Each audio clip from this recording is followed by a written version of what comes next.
જય સ્વામિનારાયણ વિદ્યાર્થી મિત્રો, રાસાયણિક બંધન ચેપ્ટરની અંદર આપણે ચર્ચા કરતા હતા અણુઓના આકારની. મારા લાસ્ટ લેક્ચરની અંદર આપણે AB3 પ્રકારના અણુના આકારની ચર્ચા કરી. આજે આપણે AB4 અણુ છે તેના પ્રકારોની પણ ચર્ચા કરશું. બરોબર. AB4 પ્રકારનું અણુ હોય, બરોબર, તો આપણે અગાઉ પણ તેની ચર્ચા કરી હતી. AB4માં કોનું ઉદાહરણ લીધું હતું? તો કે CH4 મિથેન.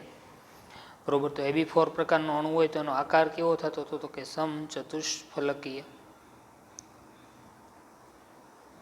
આકાર તેનો થાય. હવે આજે જે આપણે મુદ્દાની ચર્ચા કરવાના છીએ AB4 છે, બરોબર, એના આ AB4 અહીંયા એકેય અબંધકારક ઇલેક્ટ્રોનિકમાં હાજર નથી, પરંતુ AB4ના આપણે પ્રકાર જોઈએ તો એના બે પ્રકાર આપણે પાડ્યા હતા કે ભાઈ AB4E અને AB4E2. AB4E અને AB4E2. ઓકે, તો તેની આપણે વાત કરીએ તો AB4E એના ઉદાહરણ લઈએ.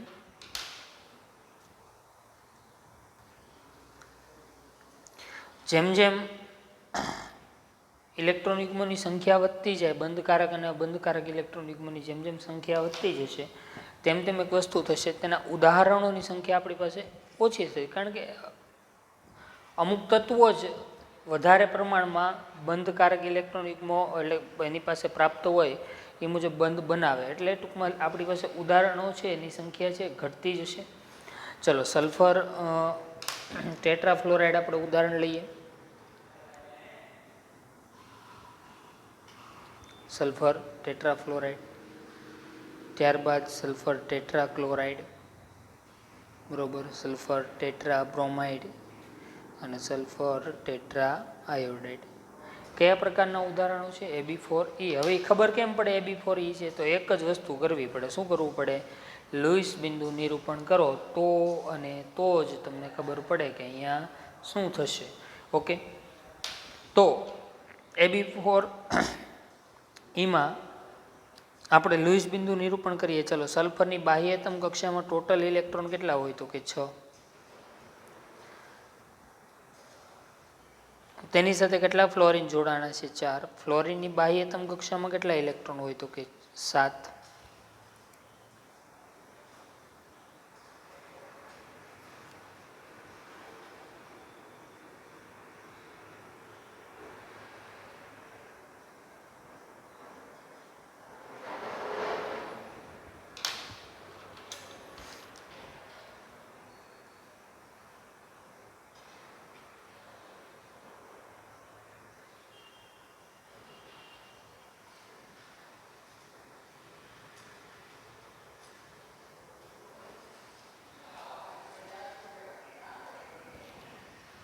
તો અહીંયા તમે ગણી શકો. ચલો, બંધકારક ઇલેક્ટ્રોનિકમાં કેટલા છે? બોન્ડ પેર કેટલા છે? તો કે 4. લોન પેર કેટલા છે? તો કે 1. જ્યારે આવી પરિસ્થિતિ હોય ત્યારે હવે આપણે ઇલેક્ટ્રોન યુગ્મની ગોઠવણીની વાત કરીએ, બરોબર, તો સલ્ફર, બરોબર, તેની સાથે 4 ફ્લોરિન આ રીતે જોડાયેલા છે. મેં થોડુંક અલગ રીતે દર્શાવ્યું છે, બરોબર. એક અબંધકારક ઇલેક્ટ્રોન યુગ્મ હાજર છે. તો અહીંયા ઇલેક્ટ્રોન યુગ્મની ગોઠવણી કેવી છે? જો આ ત્રિકોણ બન્યું તો કે આ ઉપર નીચે પિરામિડ થયો, તો આ ઇલેક્ટ્રોન યુગ્મની ગોઠવણી કેવી થાય? તો ઇલેક્ટ્રોન યુગ્મની ગોઠવણી ત્રિકોણીય દ્વિપિરામિડલ થશે. ઇલેક્ટ્રોન યુગ્મની ગોઠવણી ત્રિકોણીય દ્વિપિરામિડલ. ઓકે, તો આકાર કેવો થાય? તો અહીંયા જુઓ, આ બંધકારક ઇલેક્ટ્રોન યુગ્મ છે એને હું થોડુંક અહીંયા લાવું છું. આ sulphur, fluorine, fluorine, fluorine, fluorine. આ બંધકારક ઇલેક્ટ્રોન યુગ્મની હાજરીને કારણે ઇલેક્ટ્રોન યુગ્મ વચ્ચે શું થશે? અપાકર્ષણ થશે. બરોબર, અપાકર્ષણ થશે અને એના કારણે તેનો આકાર છે ખરેખર અહીંયા ઇલેક્ટ્રોન યુગ્મની ગોઠવણી ત્રિકોણીય દ્વિપિરામિડલ છે, પણ આકાર કંઈક અલગ જ પ્રકારનો આવશે. આપણે બગીચામાં જઈને નાના બાળકો છે બરોબર, ઊંચક નીચકનું જે આવી રીતનું હોય ને, આમ ઊંચક નીચક આ બાજુ બે એટલે આમ ઊંચું થાય નીચું થાય એ રીતનો આકાર તેનો થશે, એટલે કે સીસો આકાર થશે. એને આપણે આ રીતે દર્શાવીએ. આ નીચેના બે પાયા હોય ને કેમ ઉપર નીચે થતું હોય એ રીતનું, એટલે કે આ જે આકાર છે એ કેવો આકાર થયો તો કે ભાઈ સિંચવો અથવા અંગ્રેજીમાં સો આકાર થશે. સીસો આકાર થયો. શા માટે સીસો આકાર થયો? અને જો આ સિવાય બીજી ગોઠવણી પોસિબલ છે, હું એમ નથી કહેતો આ સિવાય બીજી ગોઠવણી નથી, પરંતુ સૌથી સ્થાયી ગોઠવણી છે તેની આપણે વાત કરી રહ્યા છીએ બરોબર. તો આ જે આકાર છે સીસો આકાર, તો Ab4 પ્રકારનો અણુ હોય તો આકાર કેવો થશે? સીસો આકાર થશે બરોબર. આ બાબત ખાસ ધ્યાનમાં રાખવાની છે અહીંયા આપણે. ચલો ત્યારબાદ Ab4 પ્રકારનો અણુ છે એનું ઉદાહરણ લઈએ.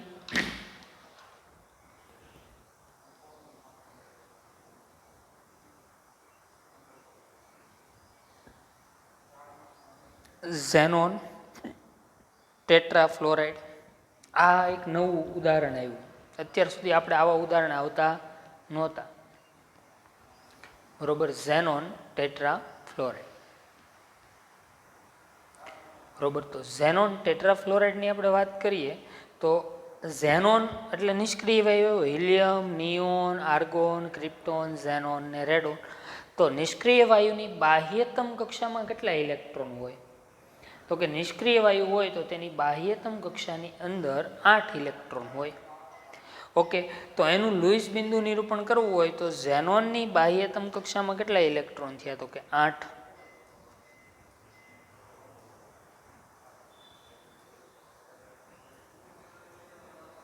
કેટલા ફ્લોરિન જોડાણા છે? તો કે 4.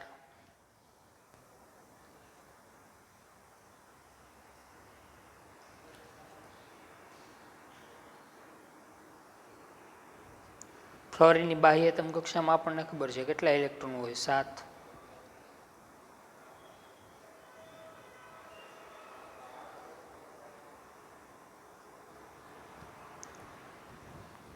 ઓકે, દરેક ફ્લોરિન ઝેનોનના 1 ઇલેક્ટ્રોન સાથે ભાગીદારી કરે.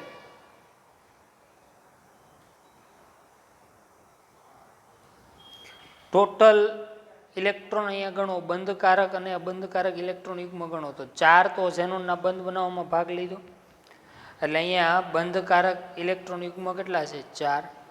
અને અબંધકારક ઇલેક્ટ્રોન યુગ્મ કેટલા છે? 2. તો એ સાબિત થયું Ab4 પ્રકારનું અણુ છે. Ab4 પ્રકારનું અણુ છે.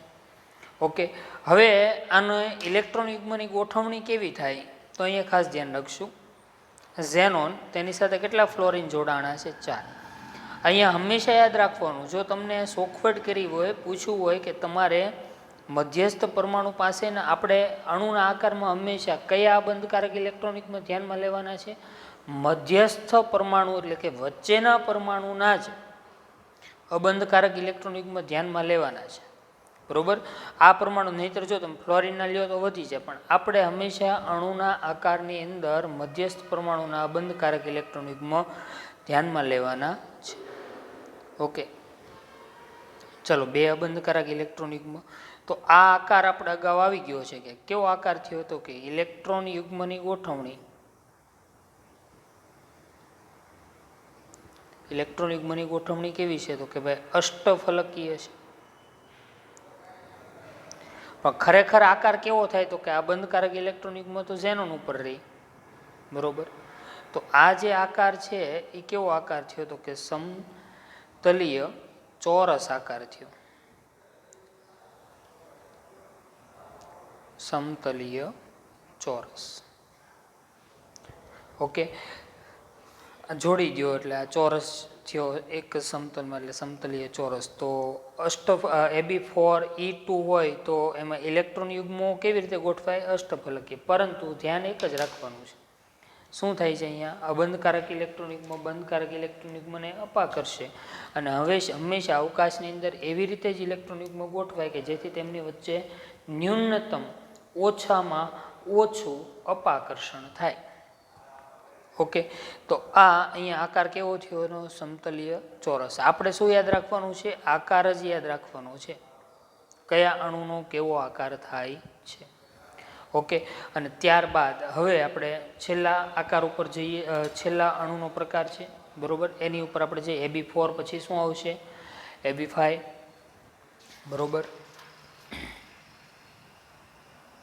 AB5 પ્રકારનો અણુ. ચલો AB5 ની અંદર ઉદાહરણ લઈએ તો PCl5, ફોસ્ફરસ પેન્ટા ક્લોરાઇડ. તો અહીંયા આકાર કેવો થાય? તો કે જો એક પણ પ્રકારનો અબંધકારક ઇલેક્ટ્રોન યુગ્મ ન હોય તો આકાર કેવો થાય? તો કે ત્રિકોણીય દ્વિપિરામિડલ આકાર થાય. ત્રિકોણીય દ્વિપિરામિડલ. હવે અહીંયા AB5 પ્રકારનો જે અણુ છે, બરોબર, એમાં એક જ પ્રકાર છે. અગાઉની જેમ નથી. AB2માં AB2E ને AB2E2 એક જ આવશે. AB5E, AB5E, બરોબર, AB5E એટલે એક જ અબંધકારક ઇલેક્ટ્રોન યુગ્મ હાજર છે, બરોબર. અને તેના ઉદાહરણની અંદર લઈએ આપણે BrF5, બ્રોમિન પેન્ટાફ્લોરાઇડ, ClF5 અને IF5 પણ મોટાભાગે અસ્થાયી હોય છે. ઓકે, તો આ એના ઉદાહરણ છે. તો કેવા પ્રકારનો અણુ છે નક્કી કરવા માટે સૌ પ્રથમ શું કરવું પડે? તો કે ભાઈ લુઈસ બિંદુ નિરૂપણ કરવું પડે. ચલો BrF5 છે એનું લુઈસ બિંદુ નિરૂપણ કરીએ. બ્રોમિન, એની બાહ્યતમ કક્ષામાં ટોટલ કેટલા ઇલેક્ટ્રોન હોય? 7. તેની સાથે દરેક ફ્લોરિન શું કરશે? એક એક ઇલેક્ટ્રોનની ભાગીદારી કરશે.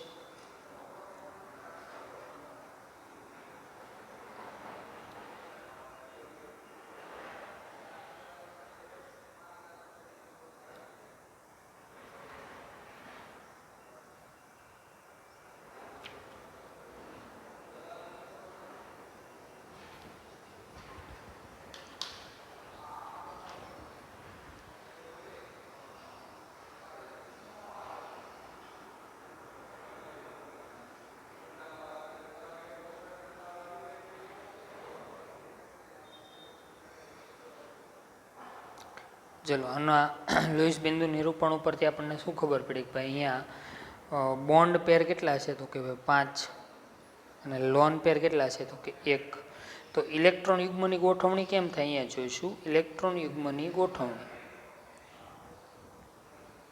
બરોબર.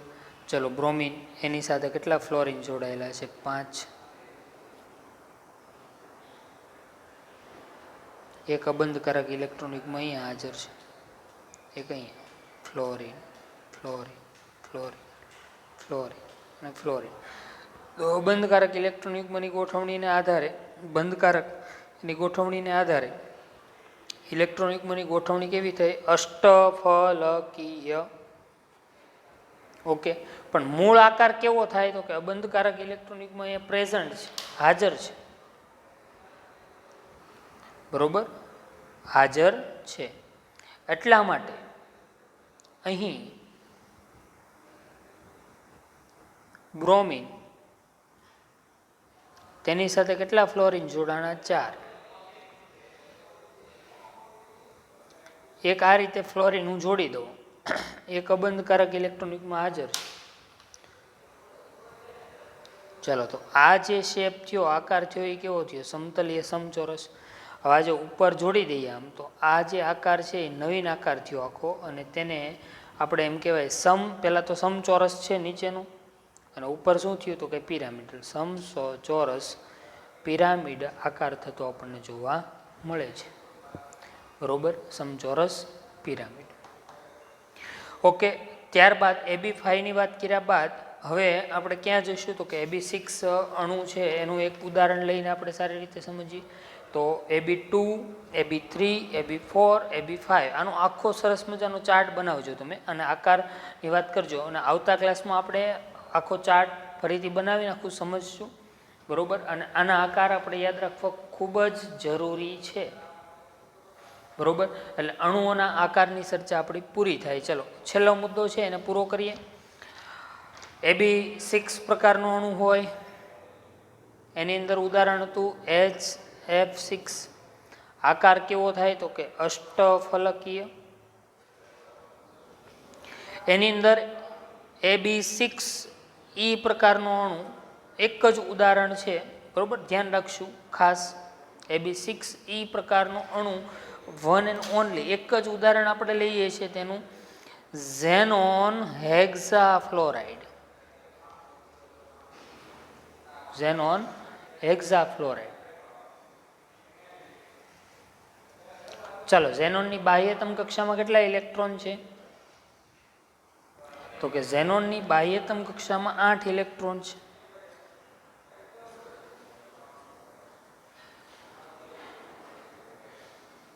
ઝેનોન સાથે કેટલા ફ્લોરિન જોડાણા છે તો કે 6.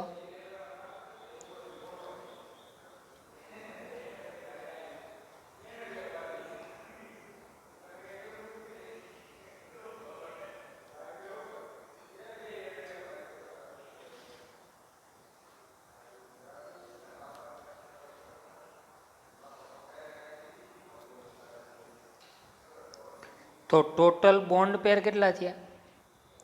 અહીંયા લુઈસ બિંદુ નિરૂપણ કર્યું. 1 2 3 4 5 અને 6. બોન્ડ પેર 6 અને લોન પેર 1. આવું અમુક કિસ્સાઓમાં જોવા મળે છે, ઝેનોન હેક્સાફ્લોરાઇડમાં જોવા મળ્યું આપણને. બંધકારક ઇલેક્ટ્રોન યુગ્મ કેટલા થયા? 6 અને લોન પેર કેટલા થયા? 1. એટલે આની ડાયરેક્ટ આપણે ઇલેક્ટ્રોન યુગ્મની ગોઠવણીની ડાયરેક્ટ આકારની વાત કરીએ, બહુ જ પૂછાતો પ્રશ્ન છે, ધ્યાન રાખશું. ટોટલ ફ્લોરિન કેટલા છે તો કે 6.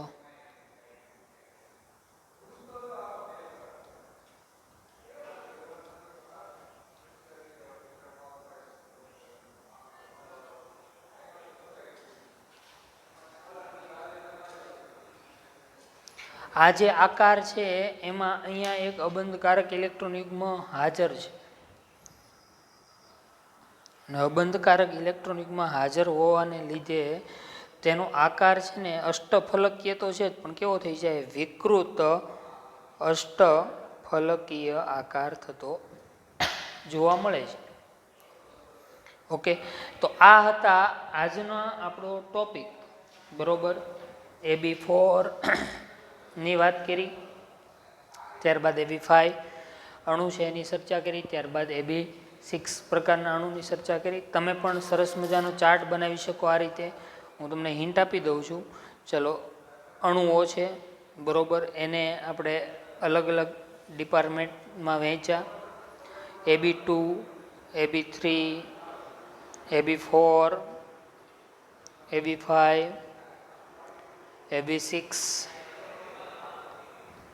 ઓકે, ભાઈ એના પાછા પ્રકાર પડ્યા: AB2E, AB2E2, AB3E, AB3E2, AB4E, AB4E2, AB5E અને AB6E.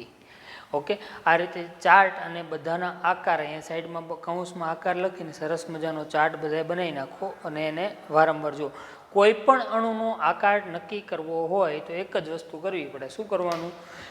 લુઈસ બિંદુ નિરૂપણ કરો એટલે તમને આઈડિયા આવી જાય કે અહીંયા આનો આકાર કેવો થશે, અબંધકારક ઇલેક્ટ્રોન યુગ્મ કેટલા હાજર છે. ઓકે, તો એટલે સુધી આજે આપણે અટકીએ છીએ.